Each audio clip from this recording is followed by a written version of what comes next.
So, Chris, a lot of it feels like Luka is not the same player. Is it just that easy because of the injury, or do you think it's the credit should go to the Clippers, the excuses shouldn't go to Luka's health? How do you see the turn in this series?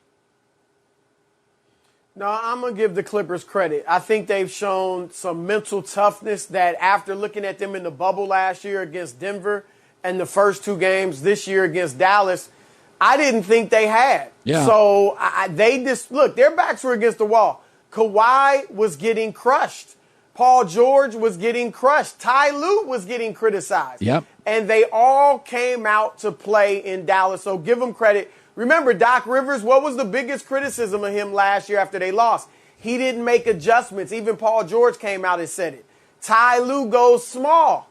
And that was a big advantage for the Clippers. And it look, their problem really wasn't offense. They were scoring even in the first two games, especially game two. Kawhi's been phenomenal. Their problem was defense. And in Dallas, they looked like they were finally figured out something against the Mavericks. They defended them well. And the Mavericks came back to earth. They were shooting lights out from three in Los Angeles, and they came back to the mean. And so, look, I don't think this series is over by any stretch. But give the Clippers some credit. They came out and game three, if they had lost that, it was over. And they were down big early. And they rallied, so give them the credit.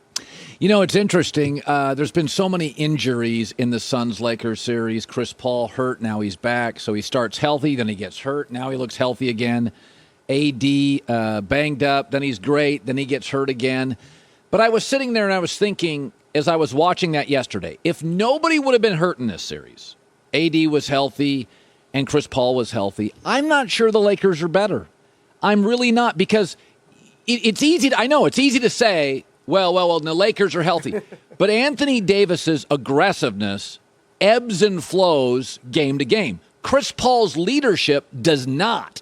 And I actually think Phoenix matches up very well with the Lakers. I think it's a good matchup for them. I this morning I look at it and I think, if AD's got a groin strain, so he'll not be 100%, I think it's Phoenix's series. I think this morning it's Phoenix's series. What say you?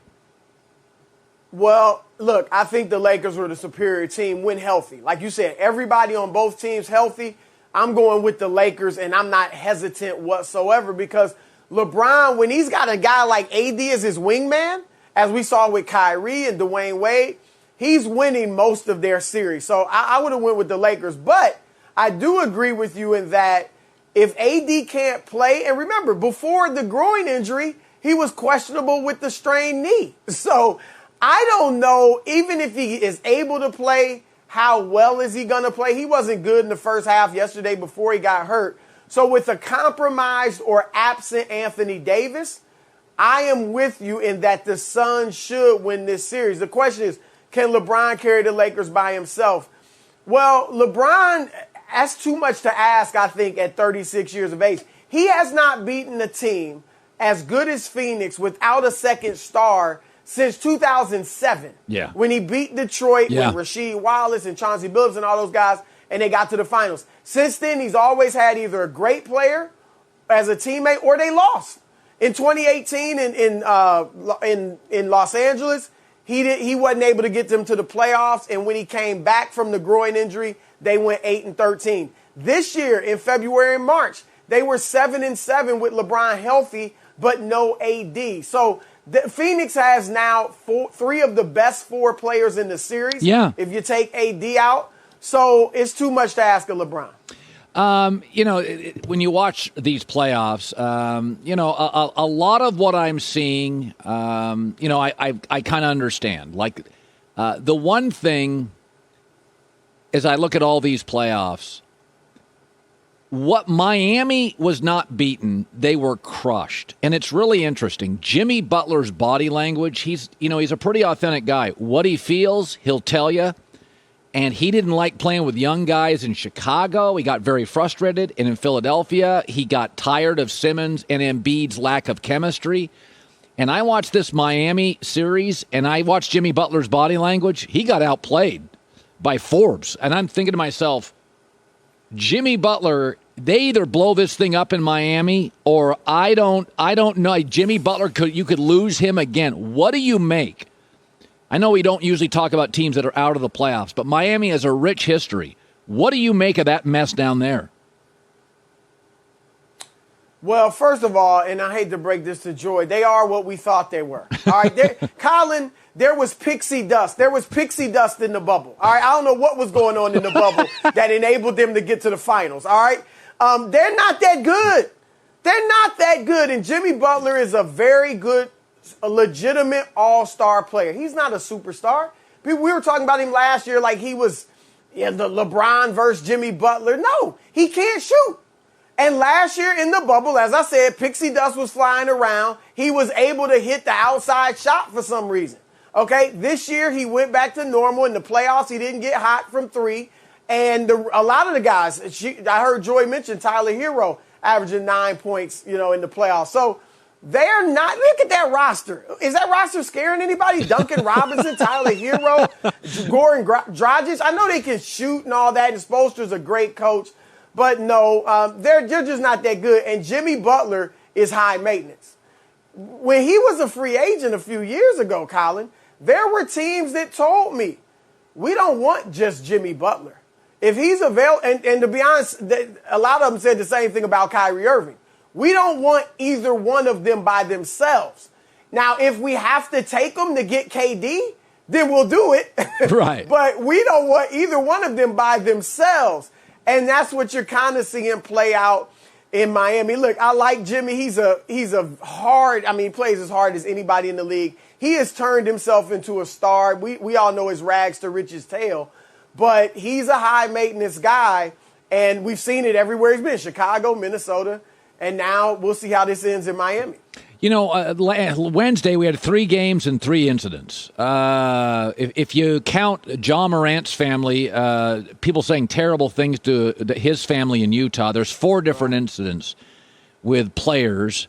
And, as I watch it, my takeaway has been for years I've watched this and nobody cares about the media, but they put the media in the upper deck, and now more fans on top of players around the tunnel so we can make more money. Fans are on the players. And I watch these incidents, and I guess, I was on an airline last night, an airline I love, and they were throwing people off the plane. And I understand we've all been cooped up and the masks. I get it, right?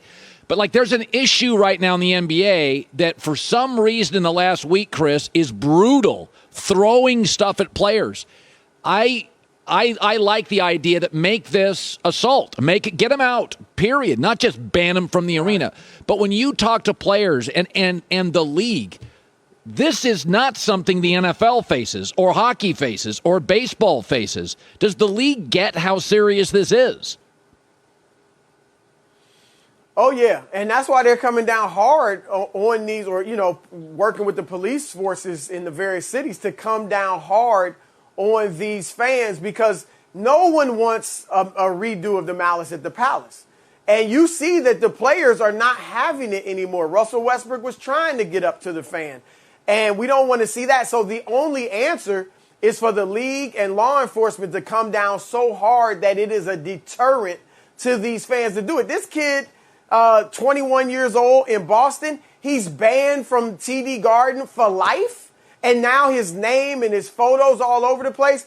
I would think that would be a deterrent to the next fan that's thinking about, let me have a little fun and throw a water bottle or whatever it is at a player. And so that's what the players want to see. And, we heard on Inside the NBA last night, Shaq and Charles Barkley, Derrick Rose mentioned it last week. Oh, this has always happened. Fans have dumped beer on family members and thrown things at us as players. This generation, and I applaud them, they're not having it.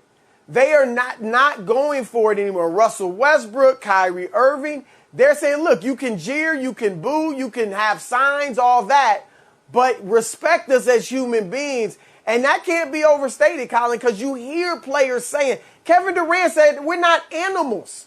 Obviously, there's racial undertones to that when you consider the history of this country. And they're saying we're not animals. We're not in a zoo. And so this is really somewhat of an outgrowth of the players' activism for Black Lives Matter and against police brutality and the vote and things like that. And I applaud them for saying, just treat us with respect and dignity. We're not just here to entertain you. Yes, that's what we're doing, but we're also human beings, so you have to respect us. Yeah. Chris, have a great Memorial weekend and day today with you and your family. Thanks so much. We always know you're busy. You were on the show this morning, First Things First. I heard you driving in. You did a great job, and I want to thank you for stopping by our show today. Thanks, Colin. Enjoyed it, man. Hi, everybody. Thanks for watching. Subscribe here to get the latest from the show. Also, be sure to check out more of the best clips from The Herd or go watch a few segments from other shows on FS1.